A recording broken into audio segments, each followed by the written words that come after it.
আজকের যে টপিকটা নিয়ে আমরা আলোচনা করব সেটা হচ্ছে ম্যাটেরিয়াল নাউন।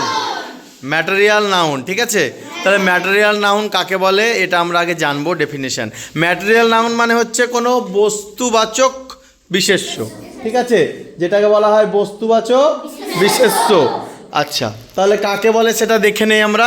লেখা আছে এখানে যে এ material noun is the name of some matter of substance of which the things are made of। মানে হচ্ছে কোনো বস্তু যে পদার্থ বা উপাদান নিয়ে গঠিত হয় তাকে ম্যাটেরিয়াল নাউন বলে। কোনো বস্তু, যে কোনো বস্তু যে পদার্থ বা উপাদান নিয়ে তৈরি হয় তাকে ম্যাটেরিয়াল নাউন বলে। তাহলে এখানে আমরা যদি দেখি একটা টেবিল, যদি দেখি আমরা টেবিল, তাহলে টেবিলটা কী দিয়ে তৈরি? কাঠ দিয়ে তৈরি, তাই তো? আমরা যদি বেঞ্চ দেখি, বেঞ্চটা কী দিয়ে তৈরি? কাঠ দিয়ে তৈরি। তাহলে এই কাঠটা, যেটা কাঠ, বেঞ্চ যেটা দিয়ে তৈরি, এই টেবিল যেটা দিয়ে তৈরি, সেটা হচ্ছে ম্যাটেরিয়াল নাউন। কি বললাম? যেটা দিয়ে তৈরি হবে সেটা হচ্ছে ম্যাটেরিয়াল নাউন। তাহলে টেবিলটা কাঠ দিয়ে তৈরি, উড মানে কাঠ, তাহলে উডটা কী হবে? ম্যাটেরিয়াল নাউন, ঠিক আছে? তো তেমনি আমরা কিছু কিছু উদাহরণ দেখে নেব বোর্ডে, ঠিক আছে?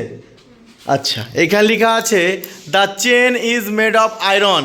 এই চেনটা লোহা দিয়ে তৈরি, তাহলে কোনটা ম্যাটেরিয়াল নাউন? আয়রন, তাই তো? হ্যাঁ। আচ্ছা, পরবর্তী উদাহরণ দেখে নেই আমরা। নেক্সট এক্সাম্পল কি আছে? পরবর্তী এক্সাম্পল দেখি আমরা। The ring is made of silver.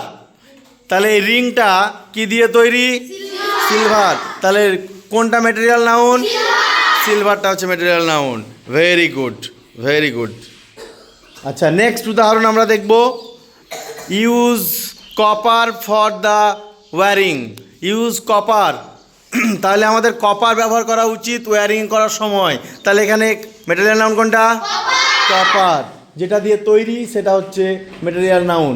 এই যে এখানে দেখতে পাচ্ছি একটা দেওয়াল, তাই তো? The wall is built of stone.